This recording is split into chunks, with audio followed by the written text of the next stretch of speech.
감사 묵상 이어오고 있습니다. 첫 시간에 레위기 본문 5경에 있는 감사 나누었다면 지난 시간에는 이사야서 선지서에 있는 감사 이유 확인했고요. 오늘 서신서 신약 말씀 나누고 다음 주간에는 예수님의 감사라는 주제로 하나님 말씀을 나누려고 하는데, 이 모든 말씀들을 통하여서 우리 삶 가운데 더 많은 감사 또 감격이 넘치게 되기를 축복합니다. 아멘.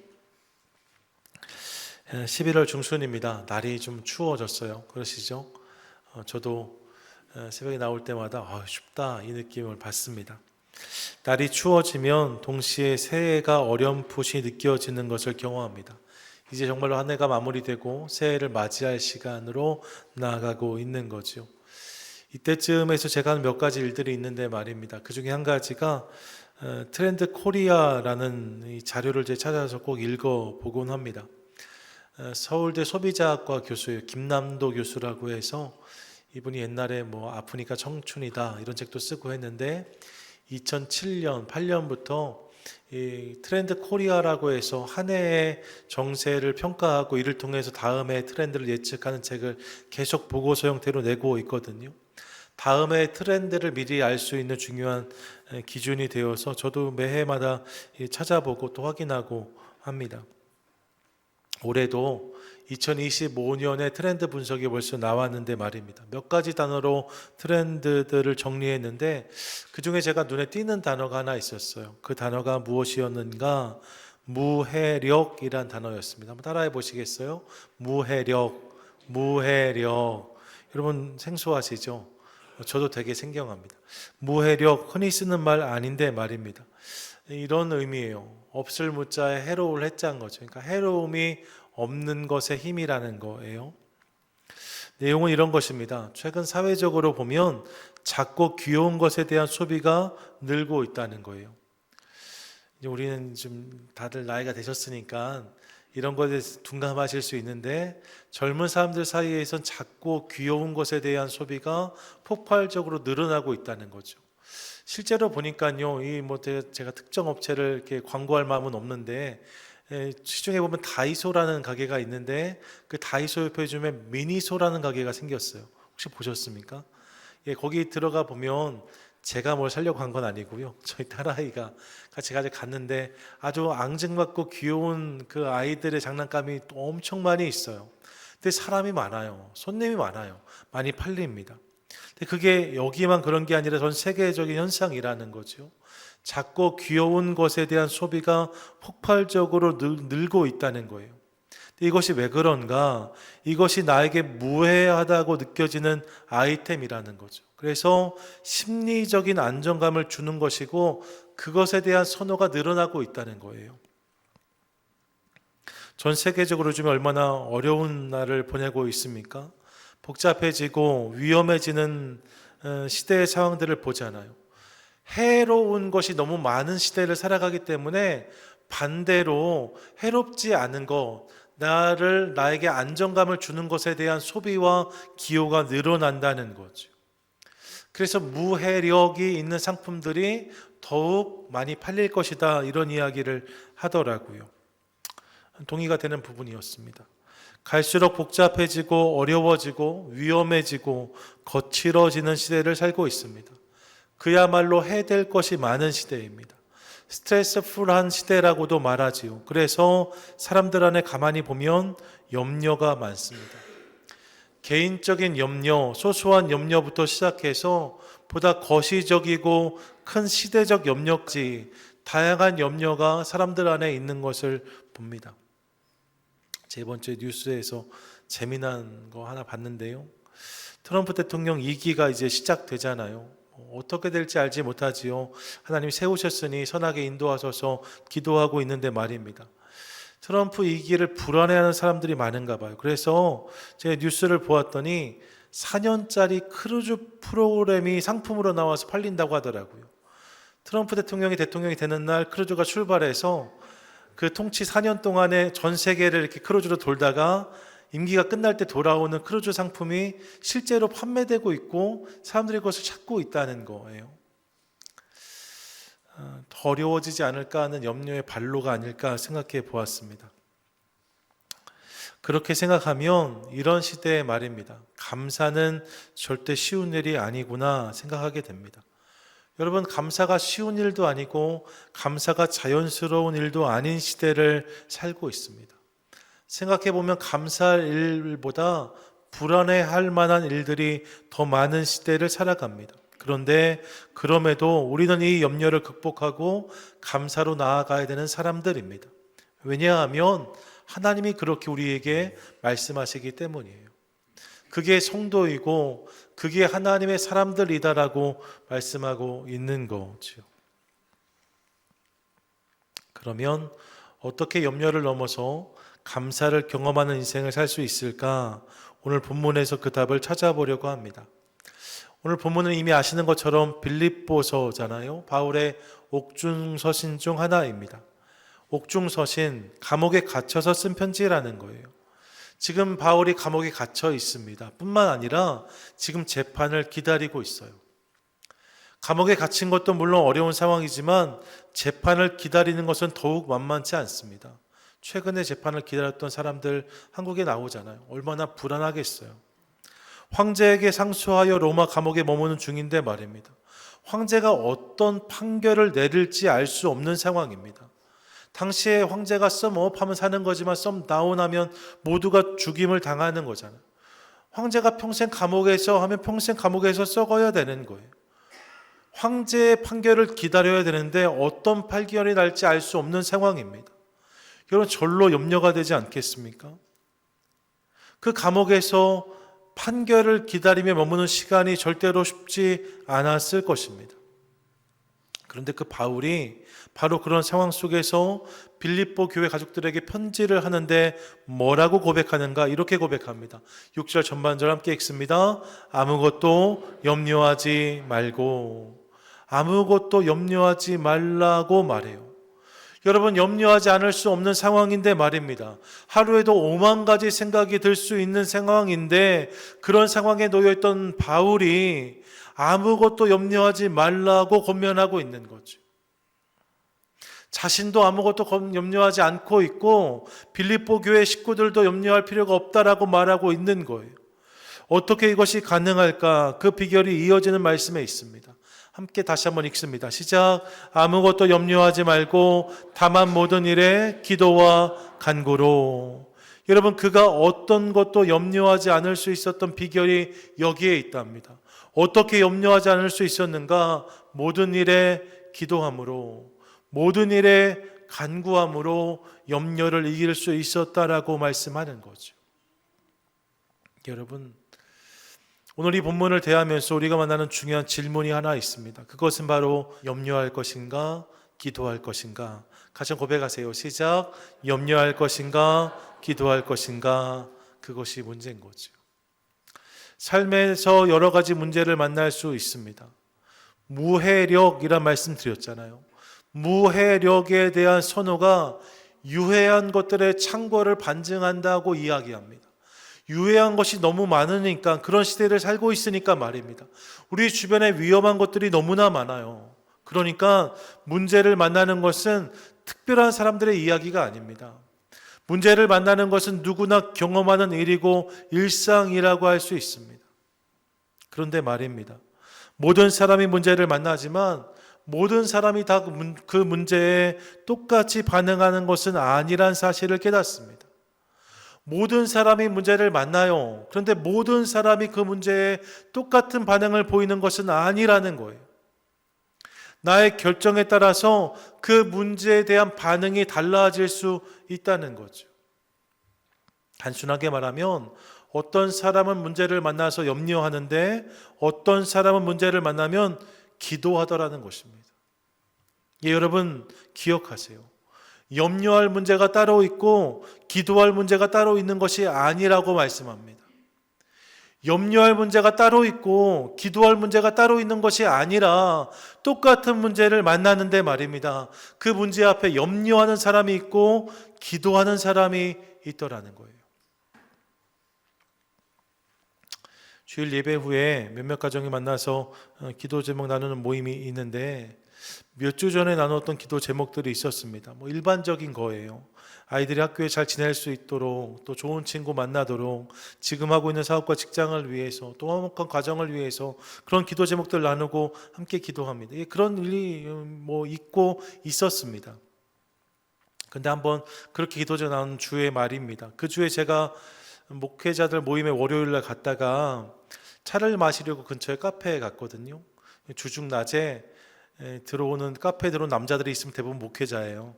근데 저희가 이제 카페에 잠깐 들어갔는데 우연히 제 뒷자리에 젊은 엄마들이 앉아 있었어요. 그래서 제가 들으려고 한 것은 아닌데 그분들의 이야기가 다 제 귀에 들어오더라고요. 근데 제가 그 얘기 듣다가 피식 웃었습니다. 왜냐하면 그분들의 이야기가 말입니다. 저희가 그 전날 주일에 나눴던 이야기와 거의 똑같았기 때문이에요. 내용이 다 이런 거죠. 아이가 학교에 잘 못 지내서 걱정이다. 좋은 친구를 못 만나서 걱정이다. 남편 사업 때문에 걱정이다. 자꾸 부부싸움에서 걱정이다. 이런 이야기들을 막 늘어놓더라고요. 여러분, 길지 않은 시간에 이 모든 주제를 다루는 여성들에게 경의를 표합니다.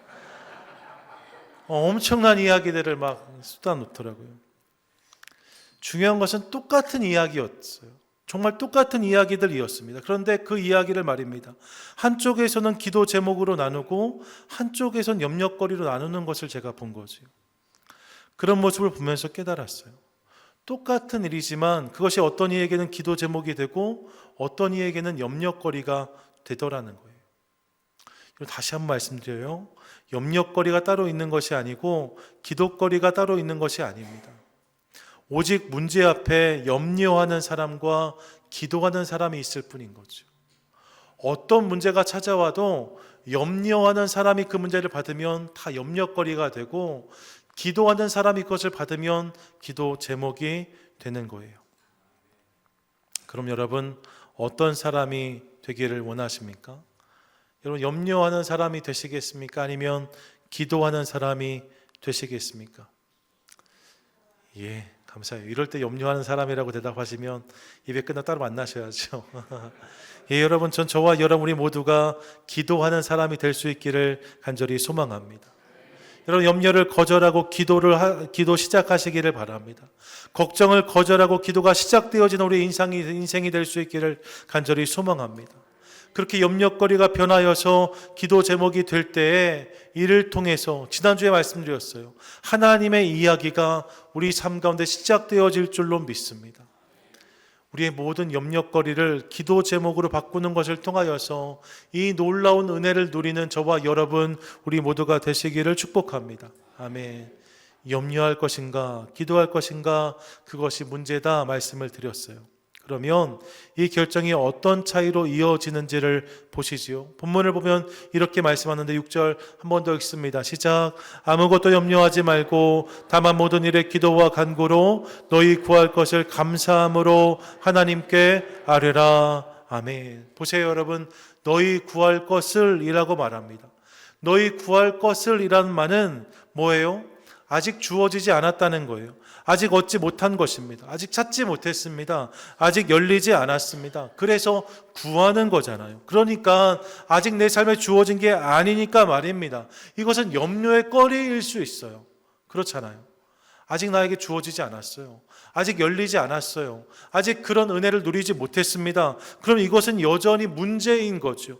염려거리들일 수 있습니다. 그런데 그것이 기도의 제목이 되니까, 기도의 제목이 되면 이제 그것을 통해서 감사함으로 하나님께 아뢰 수 있다라고 말씀하고 있는 거예요. 너희 구할 것, 염려의 거리일 수 있는데 말입니다. 이것이 기도의 제목이 되니까 감사함으로 아뢰는 인생이 된다라고 말씀하고 있는 거죠. 여러분, 문제가 기도의 제목이 되면 그것으로 말미암아 감사할 수 있다고 성경은 말씀합니다. 기도하면 감사할 수 있다는 거예요. 반대로 생각해 보시지요. 염려하면 어떻게 될까요? 염려할 수 있는데 그렇다고 여러분 염려가 문제의 답이 되지 못한다는 사실을 우리가 이미 경험적으로 압니다. 염려에는 능력이 없습니다. 마태복음 6장 27절 말씀을 기억해 보세요. 너희 중에 누가 염려함으로 그 길을 한 자라도 더할 수 있겠느냐라고 말합니다. 아무리 염려해도 키가 자라지 않는다는 거예요. 아무리 염려해도 문제가 해결되지 않는다는 거예요. 아무리 염려해도 그 문이 열리지 않는다는 거예요. 염려를 통해서 풀리는 문제는 없습니다. 염려의 무용을 말씀하시는 거예요. 많이 염려하면 그 문제가 풀리는가? 여러분, 그러면 다 염려하며 살면 되지요. 근데 여러분, 아무리 염려해도 그 문제는 끄떡도 하지 않아요. 염려한다고 해결되는 문제는 없습니다. 오히려 염려하면 불안이 시작됩니다. 해결되지 않는데 문제가 자꾸 크게 느껴지니까 불안해지는 거죠. 그리고 여러분, 그게 심해지면 그 불안이 불평이 되고 불만이 됩니다.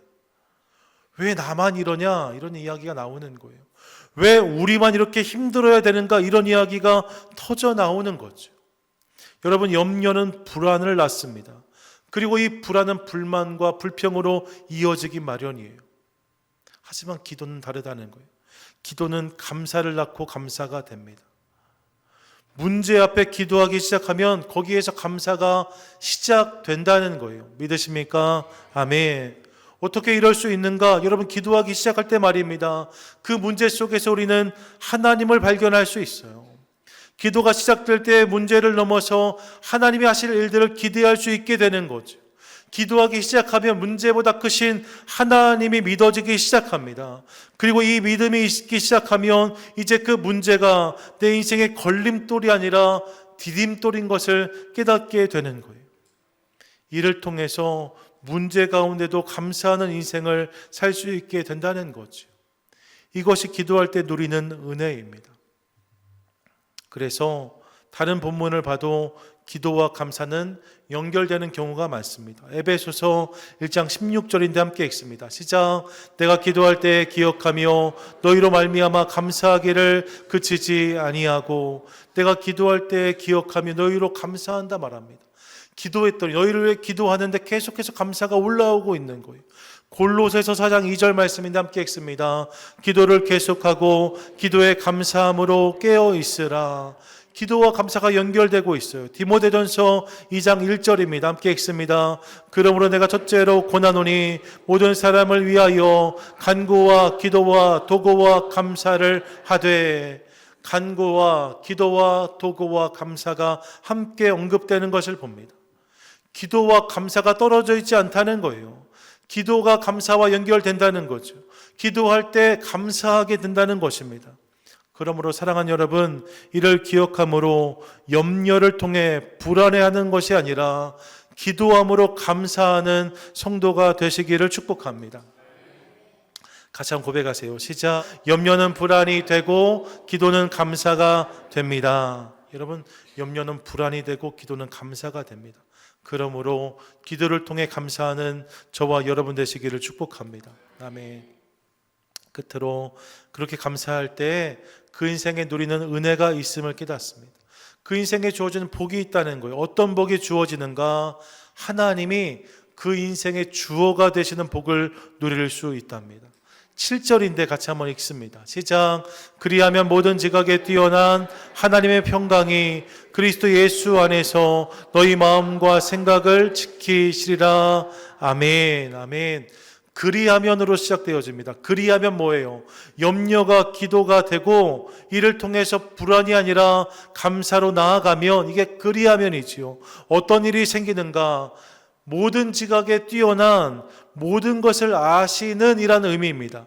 모든 것을 아시는 하나님, 그분의 평강이 그리스도 예수 안에서 우리 마음과 생각을 지켜주신다라고 말씀합니다. 할렐루야, 아멘, 할렐루야, 아멘. 이 은혜가 임한다는 거예요. 여러분, 기도하기 시작하고 기도가 감사가 될 때에 모든 것을 아시는 하나님께서 우리 인생을 지켜주신다라고 말씀하고 있습니다. 믿으십니까? 아멘. 여러분, 이 과정에서 중요하게 바뀌는 것이 있습니다. 무엇이 바뀌는가? 주어가 바뀌어요. 내가 염려하고 내가 불안해하면 여전히 그 문제는 내 손 안에 있습니다. 여전히 그 문제는 내가 풀어야 돼요. 그러니까 어려운 거예요.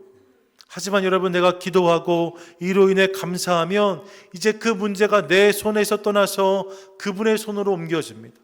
주어가 바뀌는 거예요. 내가 풀 문제가 아니라 그분이 풀어주실 문제가 되어지는 거죠. 내가 아니라 하나님이 주어가 되어주신다는 거예요. 이로 말미암아 오늘 본문이 고백하지 않습니까? 하나님의 평강이, 그분의 능력이, 그분의 은혜가 예수님 안에 있는 우리 마음과 생각을 지켜주신다라고 말씀하고 있습니다. 기도하고 감사할 때 주님이 내 문제를 맡아주신다는 거예요. 믿으십니까? 아멘. 여러분, 우리가 기도할 때, 우리가 감사할 때 우리의 모든 문제를 우리 하나님이 맡아주실 줄 믿습니다. 저희 교회에도 어린아이들 많은데 말입니다. 아이들이 뭐 하다가 안 되잖아요. 으앙하고 울어요. 으앙하고 울으면 누군가 달려가면 아빠일 수 있고 엄마일 수 있고 할머니, 할아버지일 수 있어요. 달려가서 뭐라고 말합니까? 아빠가 라고 말해요. 엄마가 라고 말해요. 할아버지가, 할머니가 이거 해줄게 라고 말합니다. 으앙하고 울 때는 내가 뭘 하려고 하다가 안 되니까 으앙하고 우는 거예요. 근데 그렇게 누가 달려오면 주어가 바뀌어요. 아빠가 해줄게, 엄마가 해줄게, 할아버지가, 할머니가 도와줄게 하시잖아요. 주어가 바뀌는 거예요. 주어가 바뀌면 문제가 풀어지는 거지요. 우리 인생도 마찬가지입니다. 하나님이 주어가 되시고 내가 그분의 목적어가 되어서 그분이 나를 위해서 일하기 시작하면 우리 삶 가운데도 놀라운 역사가 임하게 될 줄로 믿습니다. 여러분, 뭐 하다가 안 풀리는 문제 있잖아요. 주님 앞에 나와서 기도하세요. 주님 앞에 마음으로 우세요. 으앙하고 우는 거예요. 그러면 하나님이 오셔서 내가 라고 말씀하시는 거죠. 하나님이 라고 말씀하시는 거예요. 그분 안에서 그 모든 문제가 풀어지게 될 줄로 믿습니다. 같이 한번 고백하시지요. 함께 읽습니다. 시작. 내가 아니라 하나님이 주어이십니다. 아멘. 내가 아니라 하나님이 주어시라는 것. 우리가 기도하고 감사할 때 우리 인생의 주어가 하나님으로 바뀌게 되고 그 은혜가 부어진다라고 말씀하니까 말입니다. 이 놀라운 은혜, 이 놀라운 복을 누리는 저와 여러분, 우리 모두가 되시기를 간절히 축복합니다. 아멘. 이제 추수감사주의를 앞두고 있습니다. 이런 말씀 마무리한데 말입니다. 혹시 우리 안에 여전한 염려 가운데 서 계신 분은 아니 계십니까? 그래서 감사할 이유와 제목을 찾기 어려운 분은 아니 계십니까? 감사한 척은 하지만 실상 마음은 여전한 염려와 걱정으로 가득한 분은 아니 계십니까? 그럼 여러분, 이 시간 간절히 권합니다.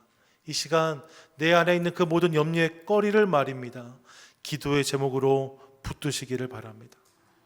그리고 그 기도하는 것을 통하여서 불안이 감사로 바뀌는 것을 경험하십시오. 내 인생의 주어가 내가 아니라 하나님이 되시는 것을 인정하십시오. 이를 통해 주님께서 놀라운 역사를 우리 삶 가운데 허락해 주실 줄 믿습니다. 바라기는 이 믿음으로 기도하고 감사하는 것을 통하여서 하나님이 오늘 내 삶 가운데 행하시는 놀라운 일들을 날마다 경험하고 누리는 복된 인생을 살아가는 저와 여러분, 우리 모두가 되시기를 주님의 이름으로 간절히 축원드립니다. 아멘.